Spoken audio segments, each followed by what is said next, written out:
हिंदू महिलाओं से 4 बच्चे पैदा करने की अपील करने वाली नवनीत राणा का पूरा पॉलिटिकल करियर इसी तरीके के विवादित बयानों से घिरा हुआ है। और अब तक कौन कौन से विवादित बयानों की वजह से चर्चा में रही हैं। सलाम नमस्ते, मेरा नाम फरीन अंसारी है और ये खबर आप मेरे official channel Fareen Ansari official पर देख रहे हैं। तो 2022 में नवनीत राणा का नाम हर न्यूज चैनल पर छाया हुआ था। वजह था उनका विवादित बयान। उन्होंने उद्धव ठाकरे के घर मातोश्री के बाहर हनुमान चालीसा पढ़ने का ऐलान कर दिया था। नवनीत ने सीएम उद्धव ठाकरे से मांग की थी कि वो हनुमान जयंती के अवसर पर मातोश्री में हनुमान चालीसा का पाठ करवाएं, वरना वो उनके घर के बाहर जाकर हनुमान चालीसा का पाठ करेंगे। जी हाँ, अजीब जबरदस्ती है, लेकिन वो ऐसा करके ही चर्चा में आ गई। उनकी इस घोषणा के बाद उनके पति रवि राणा ने एक घोषणा की कि वो और उनकी पत्नी अपनी योजना रद्द कर रहे हैं ताकि 24 अप्रैल को प्रधानमंत्री नरेंद्र मोदी के होने वाले मुंबई दौरे से पहले कानून व्यवस्था की स्थिति उत्पन्न न हो।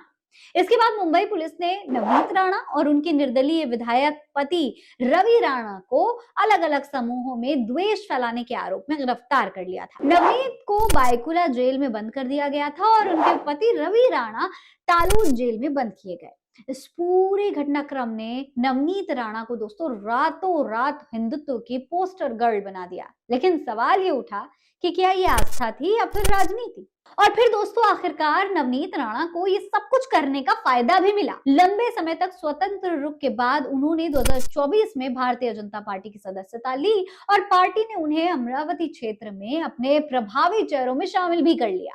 वो पहले से ही बीजेपी की समर्थक मानी जाती थी। उन्होंने कई बार खुलकर केंद्र की नीतियों का समर्थन भी किया था। हालांकि वो भाजपा की उम्मीदों पर दोस्तों यहाँ पर भी खरी नहीं उतर पाई। इतना कुछ करने के बाद, हिंदुत्व का चेहरा बनने के बावजूद चुनाव नहीं जीत पाई। वो कांग्रेस उम्मीदवार बलवंत वानखेड़े से 19,731 वोटों के अंतर से हार गए। उन्होंने महाराष्ट्र के अलावा हैदराबाद में भी प्रचार प्रसार किया था। और तो और उन्होंने एआईएमआईएम नेता असदुद्दीन ओवैसी के खिलाफ मोर्चा भी खोला। दोनों नेताओं के बीच तीखी बहस हुई। लोकसभा चुनाव 2024 के प्रचार के दौरान नवनीत राणा ने कहा था कि वो यानी कि ओवैसी कहते हैं कि 15 मिनट के लिए अगर पुलिस हटा दी जाए तो अपनी हिम्मत दिखाएंगे, लेकिन हमें अगर 15 सेकंड भी मिले तो ये दोनों छोटे और बड़े भाई ये नहीं समझ पाएंगे कि कहां से आए और कहां से गए। उनका ये बयान जरा गौर से सुन लीजिए। और वो हमें कहते हैं कि मुझे 15 मिनट दो, पुलिस हटाओ और बाकी लोगों का काम हम करेंगे। मैंने उसे साफ कहा, उसी के गांव में उसी के घर में जाके खड़े रह के कह दिया, अरे हम भी इस देश में रहते हैं। उन्होंने 15 मिनट मांगे थे, मेरे साफ शब्द थे, तुम्हें 15 मिनट लगते होंगे, अरे जिसकी आबादी 140 करोड़ है, हम लोगों को सिर्फ 15 सेकंड लगेंगे। दोस्तों नवनीत राणा के इस बयान पर असदुद्दीन ओवैसी ने कहा था कि वो 15 सेकंड क्या 1 घंटा ले लें। इस बयान के बाद दोस्तों ओवैसी ने भी पलटवार किया था। ऐसे ही उनके कई बयान अक्सर वायरल होते रहते हैं, जैसे औरंगजेब की कब्र उखड़वाने वाला बयान।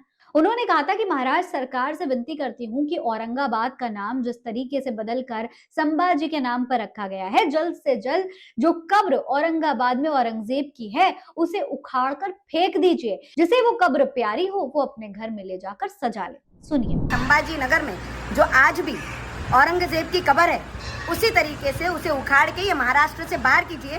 जो औरंगजेब की बातें करते हैं, जो औरंगजेब को अपना सो कॉल्ड फादर बुलाते हैं, उनको भी सबक सीखनी चाहिए कि महाराष्ट्र में औरंगजेब की नहीं, यहाँ पर छत्रपति शिवाजी महाराज के विचार चलेंगे। कांग्रेस और राहुल गांधी को लेकर भी वो अक्सर विवादित बयान देती रही। माधवी लता के लिए हैदराबाद में चुनाव प्रचार करने जब पहुंची थी तो इस दौरान उन्होंने कहा था कि कांग्रेस को वोट देना मतलब अपना वोट बेकार करना। कांग्रेस को वोट देना यानी कि पाकिस्तान को वोट देना है, क्योंकि पाकिस्तान से आवाज आ रही है कि राहुल गांधी बहुत अच्छे नेता है। पाकिस्तान चाह रहा है कि भारत में फिर से उनकी सरकार बने ताकि वो एक बार फिर यहाँ आतंक फैला सके। सिर्फ इतना ही नहीं, लोकसभा चुनाव के दौरान उन्होंने मस्जिद की तरफ इशारा करते हुए इमेजिनरी तीर तक चलाया था, जिसके बाद ये अच्छा खासा ट्रोल हुई थी। वीडियो आपके सामने है। वहीं चुनावी रैली के दौरान हिंदू राष्ट्र का पोस्टर दिखाया था इन्होंने, ये देखिए। अब दोस्तों उनका 4 बच्चों वाला बयान है, जिसकी वजह से वो एक बार फिर से ट्रोल हो रही हैं। इस पूरे मामले पर प्रियंका चतुर्वेदी ने कहा कि वो पहले अपने पति से बात करें, अपने बच्चे बढ़ाएं, फिर अपने पड़ोसी को कन्विंस करें। जो अपने पड़ोसी को कन्विंस नहीं कर सकता वो देश की महिलाओं को कन्विंस करना बंद कर दे।